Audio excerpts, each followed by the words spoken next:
Thank you very much, Melinda, for that kind invitation. Good evening to all of you. Ich möchte mich erstmal herzlich bedanken dafür, dass Sie den 7. Vortrag für mich reserviert haben, den 7. Mercator-Vortrag, weil Sie natürlich wissen, dass 7 meine liebste Nummer ist. Und außerdem möchte ich mich dafür bedanken bei der Stiftung, dass Sie die Farbe von den Vereinten Nationen für sich genommen haben. Ich fühle mich sehr zu Hause. Vielen Dank dafür. Und vor allem möchte ich mich bei Ihnen allen bedanken, dass Sie heute entschieden haben, hier zu haben, statt am 11.11. woanders zu sein. Natürlich weiß ich, wo Sie hingehen, nachdem wir hier fertig sind. Aber vielen Dank, Herr Dr. Schmidt. Vielen Dank, dass Sie persönlich da sind und die Führung von der Stiftung, vielen Dank. Eine Sache, dass ich Ihnen bitte, ist, bitte meine Organisation nicht sagen, dass Sie 3 CEOs haben. Ich möchte keine 3 CEOs bei mir haben. Nicht, weil ich die Führung nicht teilen möchte, sondern nur, weil ich weiß, dass ich so einen Tisch nicht bei mir bauen kann für 3 CEOs. Also bitte erklären Sie das in Bonn nicht. Wir sind nicht so weit, dass wir das machen könnten, obwohl wir Collective Entscheidungen haben, aber nicht so weit wie Sie, dass Sie 3 CEOs haben können und hier weiterführen. Also guten Abend für allen und ich möchte jetzt leider auf Englisch sprechen, weil ich sonst irgendwas sagen würde, was ich nicht meine und das wäre nicht gut für Sie und vor allem für mich. Also, auf Englisch. My dear friends, so the title of this lecture is, what does this year mean or next year mean for the next generation? Let me just begin by asking you to think what a big year could be for you personally. So a big year for you could be that you're getting married in that year. A big year could be that you're going to have your first or your 10th child. That would be a big year. A big year could be that you're turning 50 or that you're turning 75. A big year could be that this is the year of your retirement. All of those mark a big year for us as individuals. Now, professionally, you could also think of a big year if you know you're going to be made one of 3 CEOs that year. That would be a big year. If you know you're going to get a promotion toward eventually becoming one of the 3 CEOs, or 5, if that's the way that we're going. Or if you know that the organization, the corporation that you work with is about to engage in a very exciting merger. Well, that would also be a big year. But in addition to all of that, let me warn you that although you may have those scenarios and many more ahead of you, I guarantee you that there has never been a bigger year for all of you, but above all, for the next generation and the generations after that. There has never been a bigger year than this year. Now, I come from Costa Rica. I'm Latin American, so I'm prone to not have very German limitations of what a year means. So a year in a Latin American doesn't mean necessarily 12 months. It means anything that gets me to where I need to go. So when I speak about a big year, I'm talking about the time frame between now and December 2015. And of course, that time frame changes every day, but for me, it's always a year. So bear with me when I talk about that year. Now, that year is what happens during that year, leading up to the Paris Agreement, is actually going to do more to determine the quality of life of generations to come than anything that has ever happened before. Now you're going to say, oh, well, of course, she's Latin American, so she exaggerates, right?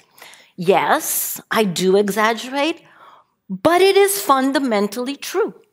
It is fundamentally true that decisions that are being taken right now and that will continue to be taken over the next 12 to 13 to 14 months, whatever it is to December, are actually the most fundamental decisions that will affect the quality of life in the future. So why is that? Because there is no doubt, certainly in my mind, but I hope also in yours, that climate change is the greatest challenge humanity has ever faced. We have never, as mankind, as a community of nations, we have never faced a challenge as large as what we have now in front of us. It is also the year of the greatest impact because it is the moment, the year, in which we, as a collective capacity, have the greatest opportunity to make the best benefit, construct the best benefit that we have ever had or that we will ever have in the future. Because Paris 2015, December 2015, marks a watershed moment that we will never be able to repeat. And we have that moment in front of us, and we have an amazing opportunity to actually make decisions that put us either on a path of increasing risk and increasing human cost, to say nothing of the economic cost, or on a path toward a safer, more predictable, more stable future for us and for generations to come.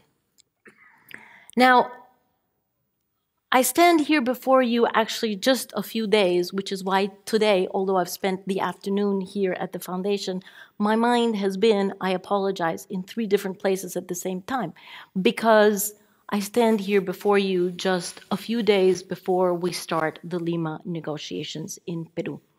And in Peru, we are going to be setting the floor, setting the scene, setting the context for whatever is going to be possible in Paris.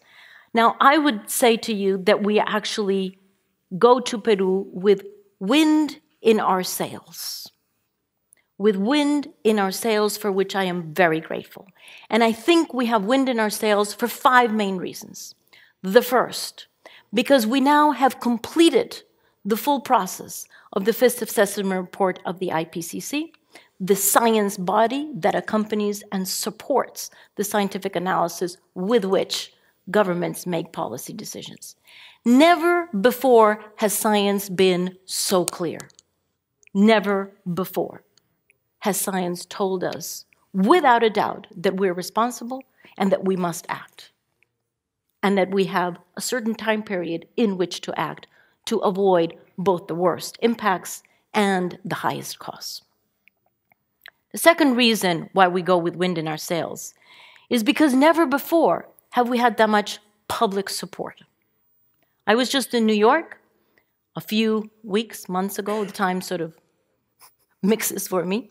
But I was in New York in September and joined 400,000 people who took to the streets and many thousand more who were on internet or in their capital cities also marching to show very clearly that we have to take action on climate change because we don't have any other option anymore. We're now confronted with a painful and urgent reality, and we have to take action. The public support for action on climate change has never been as vocal as it is now and as it will be over this year of 2015. The third reason why we go with wind in our sails is because the economic equation of climate action is now very, very clear. It's very clear. We will have much higher costs if we delay action. and we will have many more benefits if we actually accelerate action. And that is human cost, above all, but also the financial cost. The fourth reason why we go with wind in our sails is because we know that we have both the finance and the technology to solve this problem. They are available to us. It is a matter of allocating the finance and making the technological decisions that need to be made. And the fifth reason why we go with wind in our sails to Lima is because there is mounting political will on the part of governments. Just to take the Secretary General's summit in September, we had more than 100 heads of state of government under one roof in one day, being very, very clear about the fact that they were putting their political weight behind action on climate change. And as we speak here, as we speak, the heads of government and state of the Asian Pacific region are gathered in Beijing. And if there is one topic that they're coming together on, surprising as it may be, is climate change. Because, my friends, the time is running out, and we have finally all heard the alarm signal. So let me walk you through how we see this year, the 12, 13, 14 months, this Latin American type year. How do we see that year in terms of its milestones? The draft agreement that will be worked on the part of 194 countries will be will be made public, actually, in the next few hours. It is out? It is out. All right. Thank you. So the draft agreement, the first draft agreement that governments are going to be considering, the first time that they will see this in the full version of the agreement, is out. Thank you for, we've been on our Blackberries and on phones the whole afternoon waiting for that.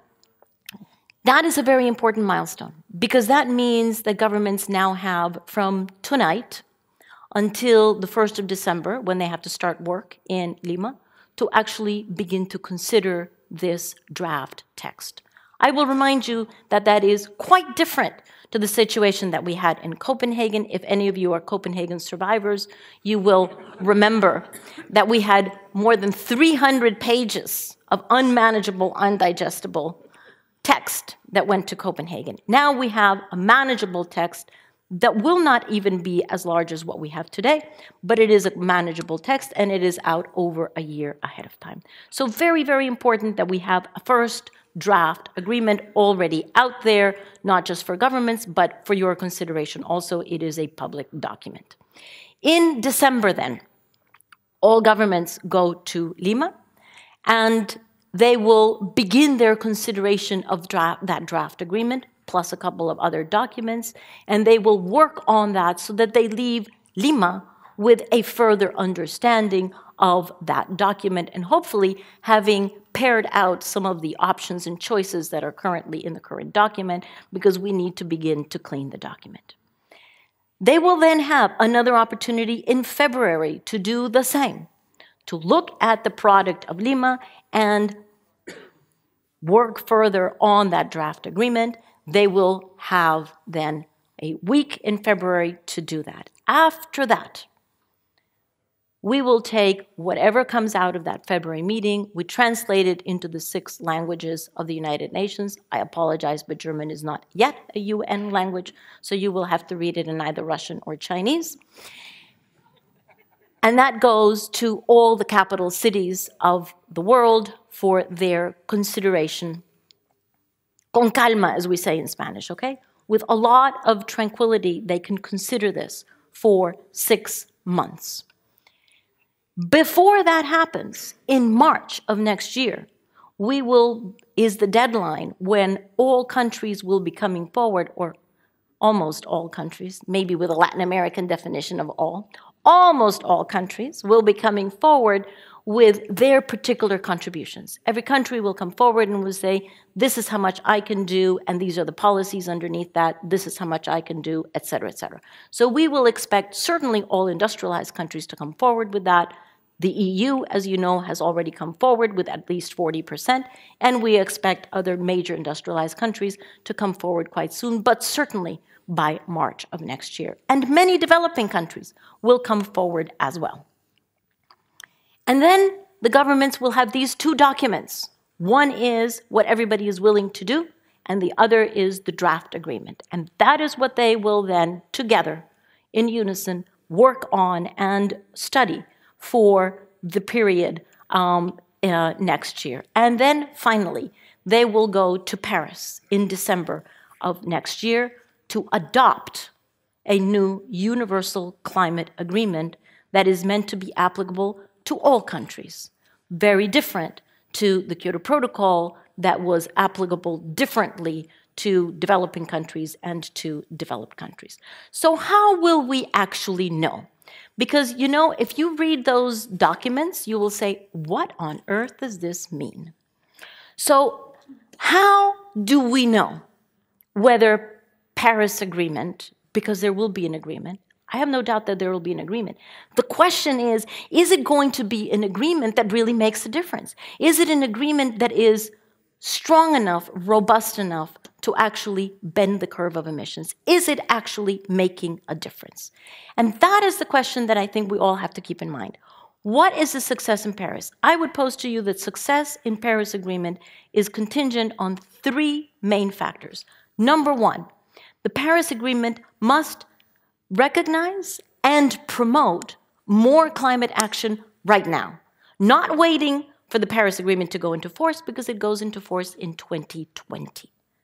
So right now, many corporations, many foundations, many governments, many cities are already doing climate action. All of that needs to be gathered in that agreement and promoted and sped up. Point number one.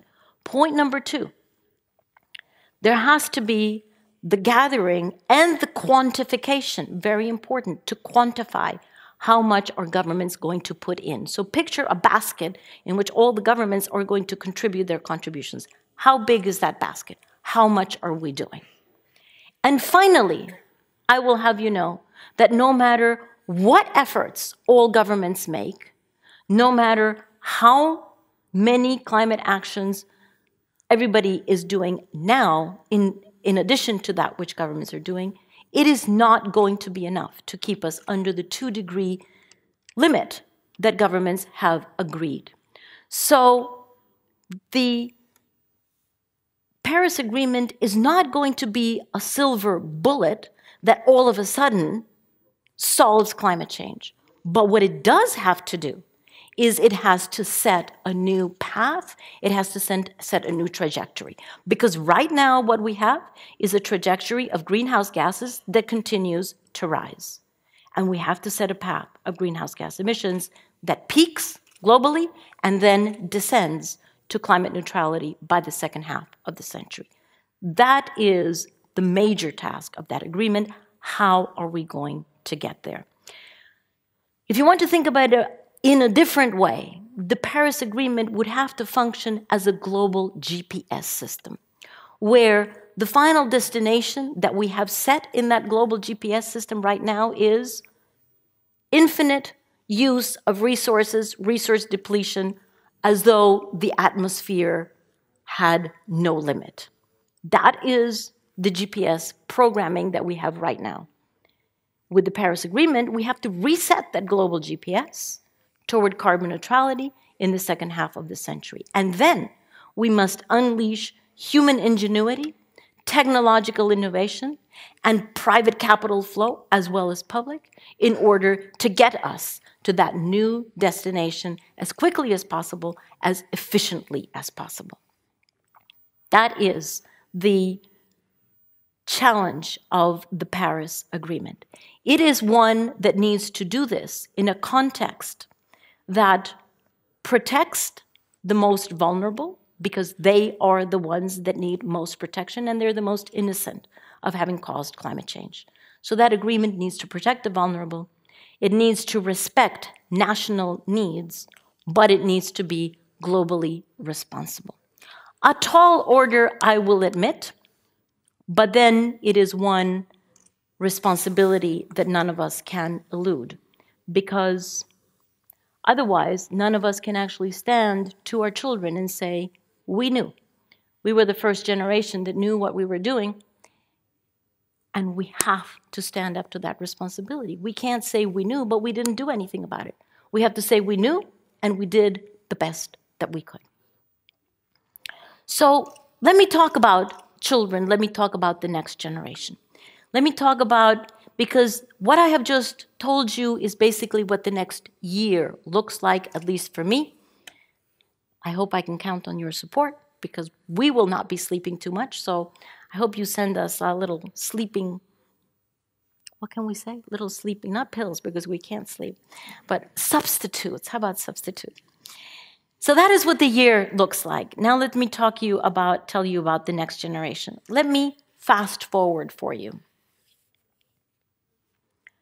I know that the Mercator Stiftung actually has a very interesting project under the low carbon cities that actually pairs Düsseldorf with Wuxi in China, looking at how to follow a low carbon path.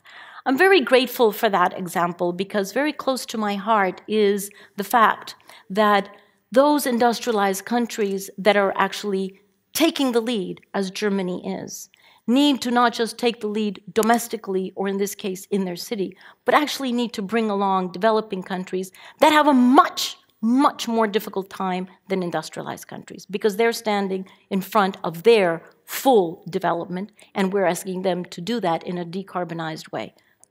The northern countries never had to do that. The southern countries will have to do that. So that is a tall order. So pairing up countries or pairing up cities and helping to expand the lessons learned is something that is close to my heart, and I thank you for that.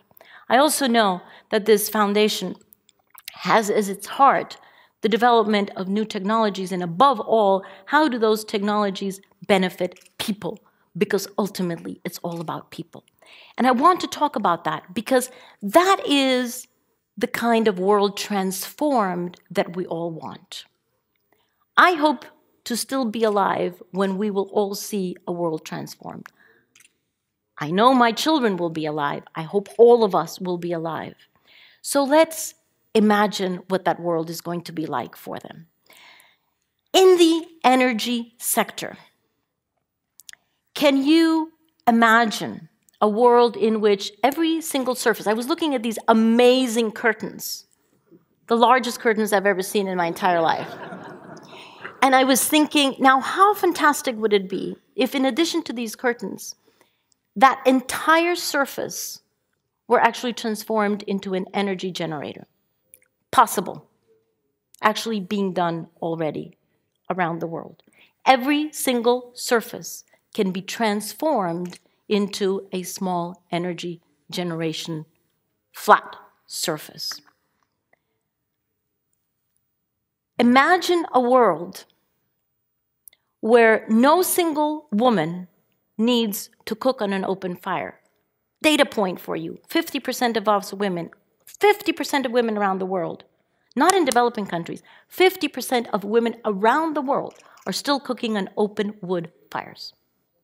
Open fires with wood. Imagine a world where no woman needs to do that anymore.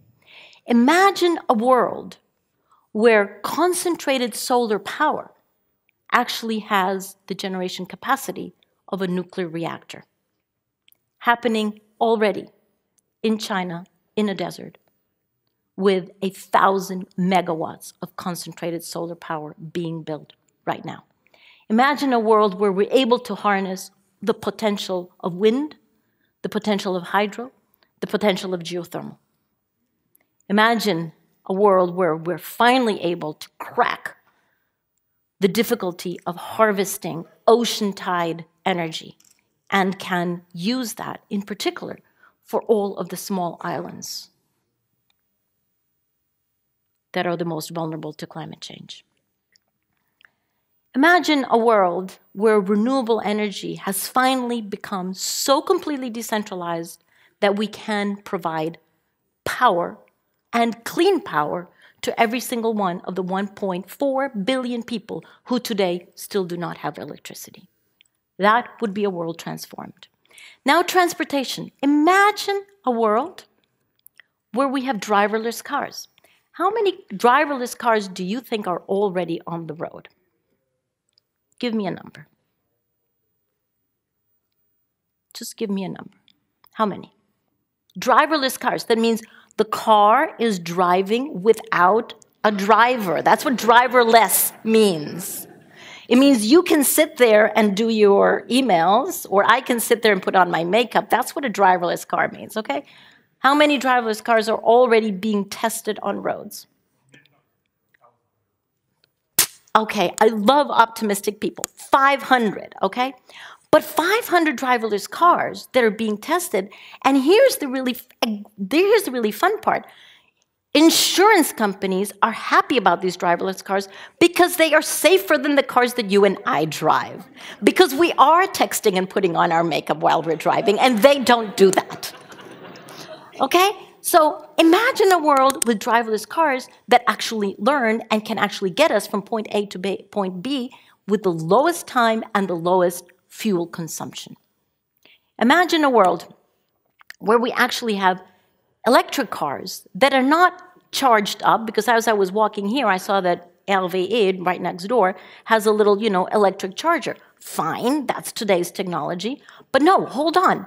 Imagine a world where electric cars, are charged not with a little cable, which seems so completely 5 minutes ago, but rather through inductive power, okay?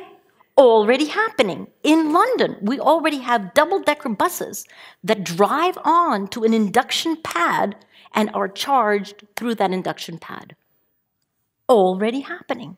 Imagine a world where we have been able to produce enough third-generation biofuels in a sustainable way that we can actually pour biofuels into all our air transportation without changing the engines on those flights. You know when that's going to be possible?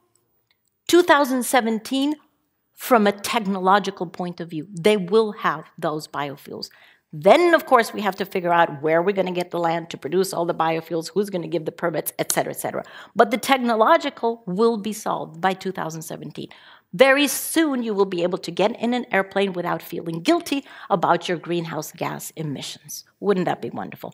And just to prove the complete extreme of that, Solar Impulse, a very small plane, only transports one person, but will be flying around the world next year, starting in March. It will be flying completely around the world with no fuel whatsoever, except that from solar power.